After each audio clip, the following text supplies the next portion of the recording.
Até amanhã desta segunda-feira, nenhuma proposta, nenhum comunicado, nada, nenhuma mensagem havia chegado ao Flamengo sobre o suposto interesse do Corinthians na troca de Yuri Alberto e Fausto Vera por Gabriel Barbosa, o Gabigol. Vamos falar um pouquinho mais sobre isso e o contexto dessa notícia surgida no final de semana nesse vídeo, que tem o patrocínio do Futebol Interativo. O futebol interativo é como uma faculdade do futebol. Lá você pode fazer cursos específicos, você que deseja seguir a carreira do futebol. Análise de desempenho, cursos ligados a jornalismo, como assessoria de imprensa e também para gestão esportiva. Se você entrar em contato por intermédio do link que está na descrição do vídeo ou por esse QR Code na tela, você vai dizer que tomou conhecimento do futebol interativo aqui pelo nosso canal, pelo canal do Mauro César, que certamente o pessoal vai te dar um atendimento caprichado. Entre em contato e você vai conhecer quais são as possibilidades de cursos no futebol interativo. Eu mesmo fui o professor de uma aula inaugural de um dos cursos do futebol interativo em 2023. Foi uma experiência bem legal. Eu tenho certeza que você, que também pensa em trabalhar com futebol, tenho certeza que você vai gostar. Entre em contato, então, com os amigos do futebol interativo, ok? Bem, primeiro, esse tipo de informação, quando surge, não estou aqui a duvidar dos colegas, não. Claro que alguém vaza a informação e os colegas que cobrem o Corinthians reproduzem a informação. Mas o que há por trás disso, né? O que me parece? Primeiro, uma tentativa do novo presidente do Corinthians de criar aí um factoide, no mínimo isso, né?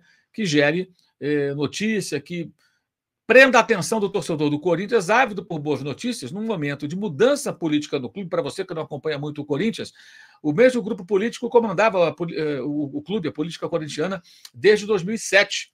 O clube caiu em 2007, eles assumiram, então, em 2008 voltou à primeira divisão, de lá para cá, o mesmo grupo político, as mesmas pessoas, inclusive com uma espécie de revezamento no poder, com determinados nomes assumindo a presidência, depois saindo, entrando o outro, que era vice, que era diretor, o diretor passando a ser presidente, o presidente voltando como diretor. Então, não eram os mesmos. Você tem aí nomes que se revezaram no poder. E esse grupo foi afastado com a derrota para a oposição na eleição recente no Corinthians. Então, a partir de 2024, o Corinthians terá um novo presidente pelos próximos 3 anos. E esse novo presidente, Augusto Melo, ele tenta, de alguma maneira, me parece, alguém que com ele trabalha, passar uma imagem positiva para o Corinthians, tinha uma grande contratação, embora o clube, obviamente, devesse, nesse momento, pensar justamente no contrário, que seria cortar custos, controlar despesas, pagar dívidas, tentar alavancar receita, abrir a realidade do clube para o torcedor e, aos poucos, buscar uma recuperação.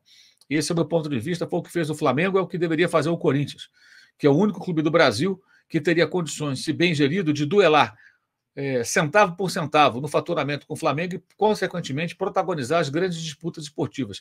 O Flamengo é bem gerido financeiramente, administrativamente. No futebol, não. O Corinthians nem uma coisa nem outra, né? Por isso, o Flamengo não foi campeão em 2023 de rigorosamente nada e o Corinthians não ganha nenhum título além de um estadual desde 2017. Bem, então surge essa ideia.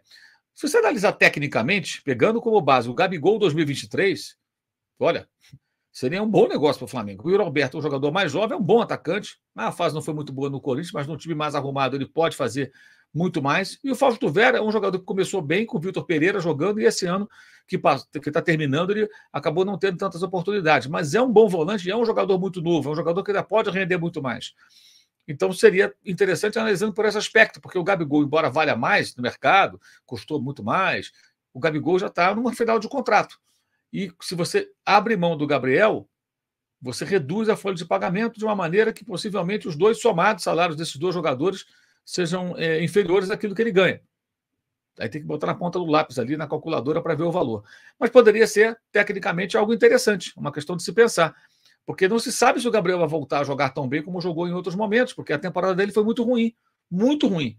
E ele não demonstrou nenhum sinal de autocrítica, de que percebe que está mal, que tem que melhorar. No final, agora da temporada, veio a história de uma lesão, mas ele já vinha mal há muito tempo. Ele foi barrado nesse ano pelos 3 técnicos.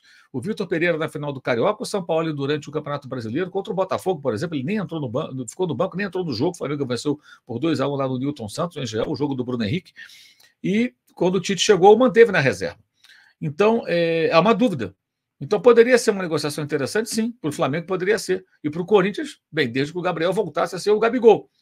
Então, envolve, evidentemente, um risco, envolveria um risco. Mas nenhuma proposta, nenhum contato até amanhã da segunda-feira havia chegado ao Flamengo nesse sentido. Então fica muito no terreno da especulação, né? É uma coisa que acaba não indo muito além. A realidade hoje é que o Corinthians precisa de mais do que o Gabigol, ele precisa se organizar, ele precisa se estruturar, ele precisa reduzir suas despesas, começar a arrumar a casa para daqui a 1, 2, 3, 4 anos, sei lá, realmente poder competir no mercado fortemente e montar times fortes para protagonizar os campeonatos e não ser um coadjuvante como tem sido. Desse ano, por exemplo, brigou apenas contra o rebaixamento para a segunda divisão. É muito pouco para o Corinthians, mas também não vai consertar tudo de uma hora para outra. E a chegada de um jogador midiático como o Gabriel pode trazer um efeito instantâneo de mídia, evidentemente, técnico, se ele estiver numa boa fase novamente, mas não vai bastar.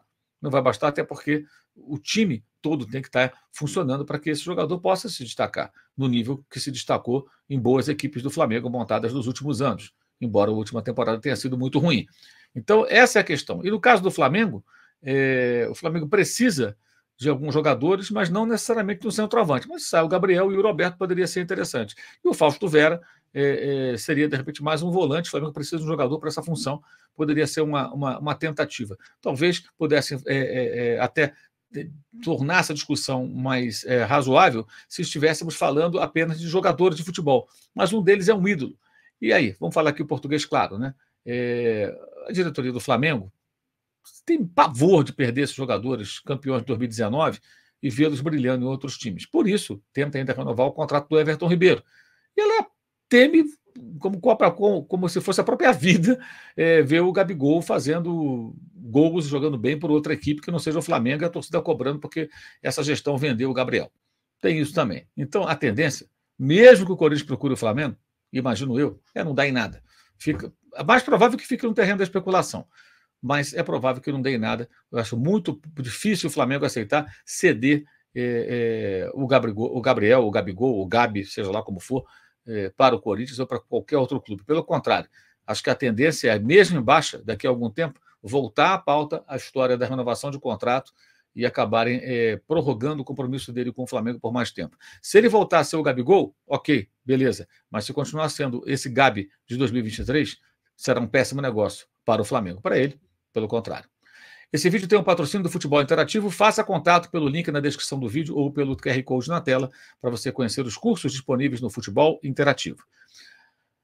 Teremos live dos membros nessa quarta-feira, às 6 da tarde. Então, você que é membro do canal, acompanhe, participe pelo chat. Os membros que se habilitaram a participar, dividindo tela comigo, já entraram em contato.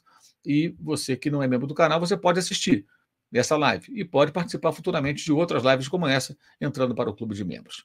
E você pode fazer parte do Clube de Membros acessando o link que está aqui embaixo na descrição do vídeo. Também pode se inscrever no canal de cortes do youtube.com/Mauro César, lá o melhor das nossas lives, como, por exemplo, os cortes da live desse domingo, né, quando tivemos aí um debate muito importante sobre o futuro do Flamengo, com 3 ex-candidatos à presidência do clube, inclusive. E também, claro, o blog do Mauro César no All Sport, todo dia um novo texto sobre futebol, curso online de jornalismo esportivo para os interessados, e o Uso 360, que traz as promoções de final de ano. O Natal está chegando e, com isso, o Uso 360 traz essa promoção que você vê na tela, camisetas, canecas, da Live Soft Open, do canal e outros temas. É isso. Valeu. Saudações.